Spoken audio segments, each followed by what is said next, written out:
Dalam Lukas 2 nomor 11 di sini, telah lahir juru selamat Tuhan Yesus Kristus yang diurapi di kota Daud, itu salah terjemahan, Pak. Iya, salah, bukan Tuhan, tapi Tuhan. Bukan Tuhan tapi Tuhan. Ya. Yang kedua dalam Roma 14 nomor 9 dikatakan bahwasanya oleh sebab itu Kristus mati baru jadi Tuhan. Ini salah juga terjemahannya. Iya, bukan Tuhan. Tapi pemimpin gitu maksudnya. Tuhan itu maksudnya pemimpin.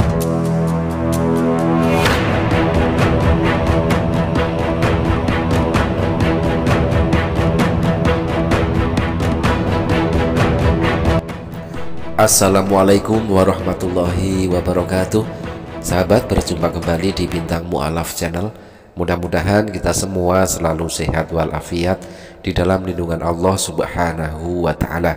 Teman-teman, di tengah asiknya ngobrol antara Mu'alaf J dengan Felix, datanglah seorang pendeta naik ke dalam room mereka, Pendeta Suki, yang mana Pendeta Suki ini kelihatannya berusaha untuk menginjili Mu'alaf J dan Felix. Kemungkinan tujuannya agar mereka kembali lagi ke Kristen. Nah, langsung saja mari kita simak videonya. Diskusilah kawan yang santai. Ini ada Suki tapi kayaknya Suki ini penghujat deh pokoknya. Ya nggak apa-apa. Maka Tuhannya sendiri aja dihujat kok. Wajarnya itu. Ya, selamat sore Bang Felix. Selamat sore Bang Jai. Iya, tadi saya mendengar Bang Jai mualaf ya. Alhamdulillah. Ya, saya dengar juga tadi ada teman satu yang naik itu sudah turun ya. Dua-dua dari Katolik. Alhamdulillah juga. Nah, sebab utamanya Abang mualaf itu apa, Bang? Alasan paling utamanya? Ya hanya Tuhan satu yang benar, Bang. Allah gitu. Diperanakan. Bang Felix, saya sebentar ya Bang, ya nanti 3 menit aja kok karena ada ini barang betul. Iya. Tadi alasannya bahwa Tuhan itu satu. Padahal Bible itu tidak pernah mengajarkan Tuhan itu 3, tetap satu. Jadi tokoh yang diimani di dalam Bible yaitu Yesus ini, dia pun mengajarkan satu. Jadi kalau ada orang Kristen yang mengimani Bible tapi dia memiliki doktrin pengajaran ada 3 di dalam satu dalam 3, itu bukan karena Bible-nya, tapi karena dia doktrinnya. Nah, jadi kalau orang percaya kepada apa yang Yesus katakan, dia tuh mengajarkan Tuhan tuh Esa. Seperti tadi yang Bang Jai kutip ya di dalam Yohanes 17 ayat 3. Yohanes 17 nomor 3, Markus 12:29 katakanlah Tuhan itu Esa. Iya. Terus menurut Bapak ini Tuhannya siapa? Menurut Pak Suki ini Tuhannya siapa, Bang Suki? Tuhan itu ya Bapa itu di dalam surga. Yesus bukan?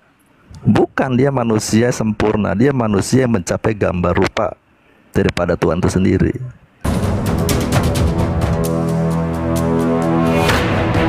Jadi Yesus ini dijelaskan di dalam Bible bahwa dia adalah Adam yang terakhir. Nah, Adam yang pertama itu manusia, yang terakhir pun manusia. Nah, jadi Tuhan. Oke Pak. Jadi Anda mengakui Yesus itu adalah utusan ya, bukan Tuhan. Bukan, dia bukan Tuhan pencipta langit dan bumi, bukan. Sesuai Bible ya. Ini sesuai Bible, bukan asumsi. Sabar Pak. Berarti legitimasi dari Paulus sebagaimana dalam Roma 14 nomor 9 itu salah, Pak. Dalam Roma 14 nomor 9, sabar. Dalam Roma 14 nomor 9 dikatakan oleh sebab itu Yesus baru mati baru jadi Tuhan. Berarti itu salah.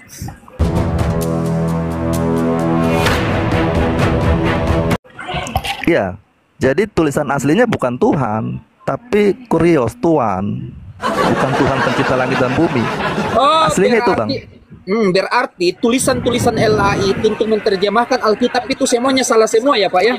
Bukan salah semua, yang salah itu kalau Yesus dikatakan dikasih gelar Tuhan ini salah. Oke. Dalam tulisan LAI, dalam terjemahan LAI di situ dikatakan oleh sebab itu Kristus mati baru jadi Tuhan. Nah, dalam Lukas 2 nomor 11 dikatakan telah lahir juru selamat Tuhan Yesus Kristus di kota Daud. Berarti kedua-duanya itu salah terjemahan, Pak. Iya, seharusnya Tuhan. Nah, Harusnya Tuhan. Artinya apa? Oke, lagunya sudah ya. Itu Yesus itu tidak diberi gelar Tuhan sebagai pencipta langit dan bumi, bukan. Karena Yesus sendiri telah mengatakan bahwa Tuhan satu-satunya itu Bapa. Dan kedua yang menciptakan langit dan bumi itu ya Bapa.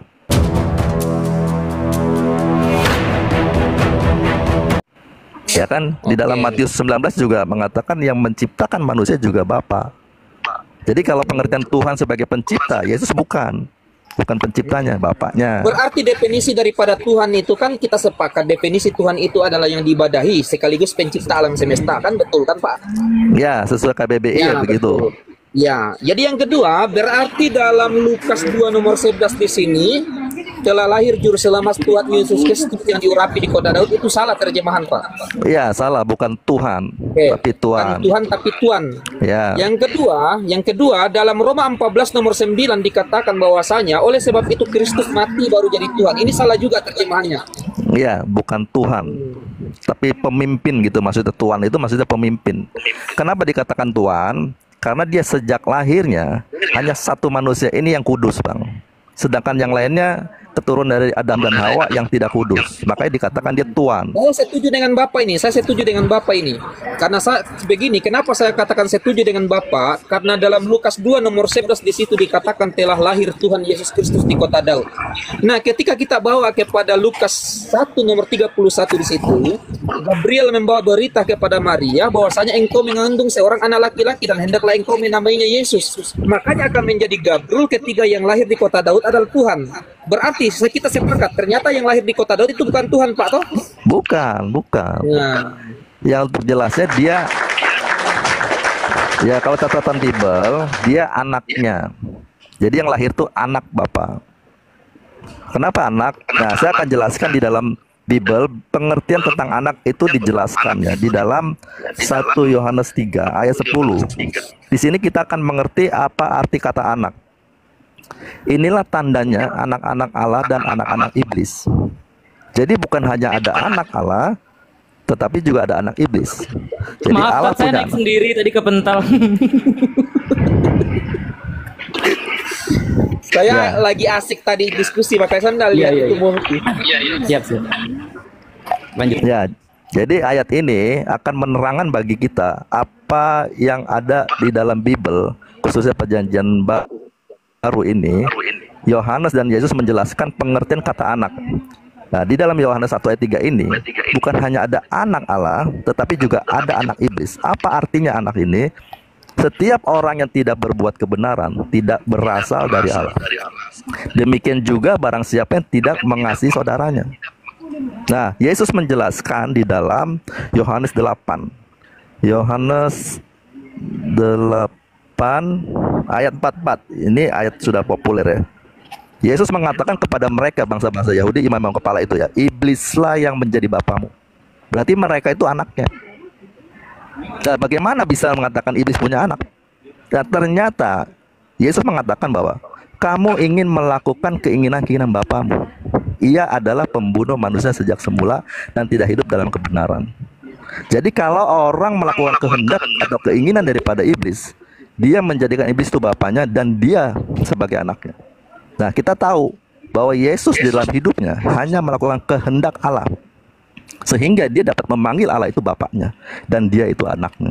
Panjang kali lebar penjelasan dari Pendeta Suki ya di dalam rangka ada kemungkinan Pendeta Suki ini ingin membuat mu'alaf C dan Failik itu kembali ke Kristen lagi. Makanya walaupun Pendeta Suki ini mengatakan bahwa Yesus hanyalah utusan, memang seperti itu adanya tertulis di dalam Bible, tetapi di dalam ayat lain Pendeta Suki ini juga berkilah ataupun dia masih berusaha untuk menuhankan Yesus. Padahal sangat jelas sekali bertebaran ayat-ayat di dalam Bible yang menunjukkan bahwa Yesus hanyalah utusan Tuhan. Mungkin teman-teman kita tutup dengan satu ayat di dalam Yohanes 17 nomor 3. Inilah hidup yang kekal itu, yaitu bahwa mereka mengenal Engkau satu-satunya Kalau sudah satu-satunya berarti tidak ada duanya. Satu-satunya Allah yang benar dan mengenal Yesus Kristus yang telah engkau utus. Nah, mengenal Yesus Kristus yang telah engkau utus, maka posisikanlah Yesus sebagaimana yang tertulis di dalam Yohanes 17 nomor 3. Yesus Kristus hanyalah utusan dan satu-satunya Tuhan yang benar adalah Allah. Terima kasih, mudah-mudahan bermanfaat. Jazakumullah khairan kasiron. Wassalamualaikum warahmatullahi wabarakatuh.